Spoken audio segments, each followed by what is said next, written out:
ഒന്നാം പിണറായി സർക്കാരിന്റെ കാലത്ത് ഏറ്റവും അധികം ചർച്ച ചെയ്യപ്പെട്ടത് ആരോഗ്യ വകുപ്പിന്റെ മേന്മകളായിരുന്നു. അന്നത്തെ ആരോഗ്യമന്ത്രി കെ ശൈലജയുടെ മികവ് സർക്കാരിന്റെ തന്നെ ഏറ്റവും വലിയ നേട്ടങ്ങളിൽ ഒന്നായിരുന്നു.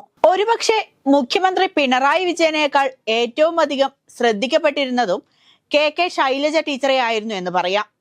ജനങ്ങൾക്കിടയിലും പാർട്ടി പ്രവർത്തകർക്കിടയിലും ആരോഗ്യമന്ത്രി കേരളത്തിന്റെ തന്നെ അഭിമാനപാത്രമായിരുന്നു. കോവിഡ് കാലത്തെ പ്രതിസന്ധികളെ കേരളം അതിജീവിച്ചത് തന്നെ കെ ശൈലജയുടെ കാര്യത്തിലായിരുന്നു. രണ്ടാം പിണറായി കാലത്ത് ഏറ്റവും അധികം നഷ്ടബോധത്തോടെ ജനങ്ങൾ കാണുന്നതും ശൈലജ ടീച്ചറുടെ അസാന്നിധ്യത്തെ തന്നെയാണ്. കെ ശൈലജ വീണ്ടും എന്തുകൊണ്ട് മന്ത്രിയായില്ല എന്നത് അവിടെ നിൽക്കട്ടെ. CPM-നുള്ളിലെ ആഭ്യന്തര വിഷയങ്ങളിൽ ഇപ്പോൾ അഭിപ്രായം പറയുന്നില്ല.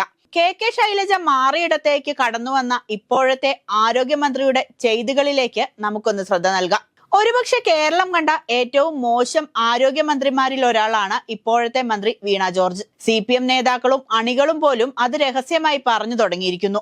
കോട്ടയം മെഡിക്കൽ കോളേജിലെ സർജിക്കൽ ബ്ലോക്കിനോട് ചേർന്നുള്ള ടോയ്ലറ്റ് ബ്ലോക്ക് തകർന്ന് ഹതഭാഗ്യയായ ബിന്ദു എന്ന സ്ത്രീ മരിച്ചത് കേരളത്തിന്റെ മനസാക്ഷിയെ ഞെട്ടിക്കുന്നതാണ്. തിരക്കേറിയ മെഡിക്കൽ കോളേജ് ആശുപത്രി പരിസരത്ത് പകൽ വെളിച്ചത്തിലുണ്ടായ അപകടത്തിൽപ്പെട്ടാണ് ദാരുണമായ മരണമുണ്ടായത്. പാഞ്ഞെത്തിയ മന്ത്രിമാർ പ്രതികരിച്ചത് ഉപയോഗമില്ലാത്ത കെട്ടിടമാണെന്നും ദുരന്തമല്ലെന്നുമായിരുന്നു.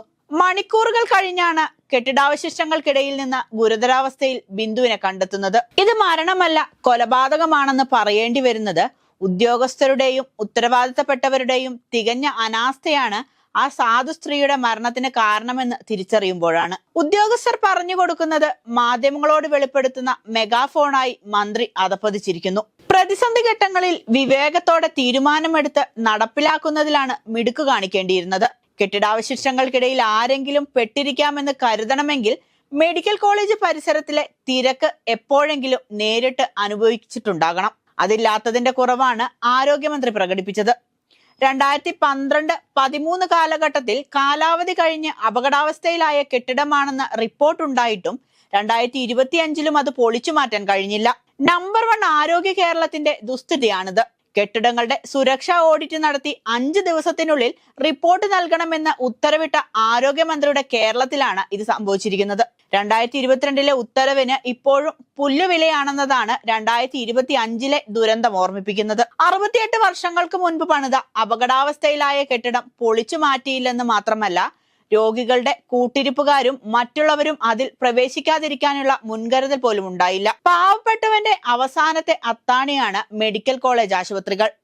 രോഗം ബാധിച്ച് ജീവനോടെ തിരിച്ചു വരാമെന്ന പ്രതീക്ഷയിലെത്തുന്ന രോഗികളെയും കൂട്ടിരിപ്പുകാരെയും കൊല്ലുന്ന ഇടങ്ങളായി ആശുപത്രികൾ മാറിക്കൂടാ. കോഴിക്കോട് മെഡിക്കൽ കോളേജ് ആശുപത്രിയിൽ അത്യാഹിത വിഭാഗത്തിൽ സ്ഫോടനവും പുകയും ഉയർന്നത് മെയ് 2-നാണ്. രോഗികളെ അതിവേഗം മാറ്റിയത് കാരണമാണ് വൻ ദുരന്തം ഒഴിവായത്. 3 ദിവസം കൊണ്ട് ശരിയാകുമെന്ന് ആരോഗ്യമന്ത്രി ഉറപ്പു നൽകിയ അത്യാഹിത വിഭാഗം 2 മാസം കഴിഞ്ഞിട്ടും അടഞ്ഞുകിടക്കുകയാണ്. കേരളത്തിന്റെ ആരോഗ്യ പരിപാലന രംഗം എത്രമാത്രം ശോചനീയമാണെന്നതിന്റെ തെളിവാണിതൊക്കെ. ദേശീയ ഹെൽത്ത് അക്കൗണ്ട് പ്രകാരം ആരോഗ്യരംഗത്ത് ഏറ്റവും കൂടുതൽ പണം ചെലവഴിക്കുന്ന സംസ്ഥാനം കേരളമാണ്. എന്നാൽ അതിൽ 32.5% തുക മാത്രമാണ് സർക്കാരിൻ്റെതായുള്ളൂ. തൊട്ടടുത്ത സംസ്ഥാനമായ തമിഴ്നാട് 52%, കർണാടക 43% ചെലവഴിക്കുമ്പോഴാണ് ആരോഗ്യരംഗത്ത് ലോകമാതൃക എന്ന് വാഴ്ത്തപ്പെട്ട കേരളത്തിന്റെ ദുസ്ഥിതി എന്തെന്ന് തിരിച്ചറിയാൻ കഴിയുക. സ്വകാര്യ കോർപ്പറേറ്റ് ആശുപത്രികളുടെ വാണിജ്യ താല്പര്യങ്ങളുടെ ഇരകളായി കേരളത്തിലെ രോഗികൾ മാറുന്നുവെന്നാണ് കണക്കുകൾ നൽകുന്ന സൂചന. ആരോഗ്യരംഗത്ത് തകർച്ചയുടെ നേർക്കാഴ്ചകളാണ് ഇതൊക്കെ. കേരള മാതൃകയുടെ പുകഴ്ത്തുപാട്ടുകളിൽ അഭിരമിക്കുന്ന അധികാരവർഗത്തിന് തിരിച്ചറിയാൻ പറ്റാത്ത തരത്തിൽ തകർന്നിരിക്കുന്നു കേരളത്തിന്റെ ആരോഗ്യ പരിപാലന സംവിധാനം.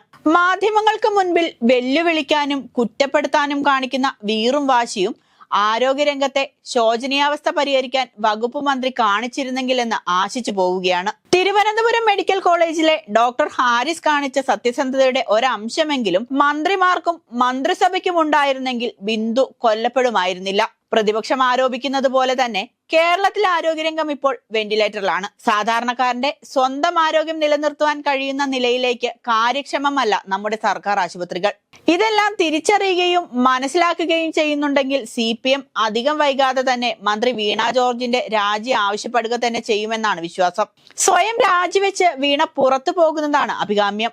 അതിന് തയ്യാറാകാത്ത പക്ഷം ആർജവമുള്ള CPM-ന്റെ ആരെങ്കിലും അവരെ പുറത്താക്കാനുള്ള ധൈര്യം കാട്ടണം. അതിന് തയ്യാറാകാത്ത പക്ഷം ആർജവമുള്ള CPM-ന്റെ ആരെങ്കിലും അവരെ പുറത്താക്കാനുള്ള ധൈര്യം കാട്ടണം.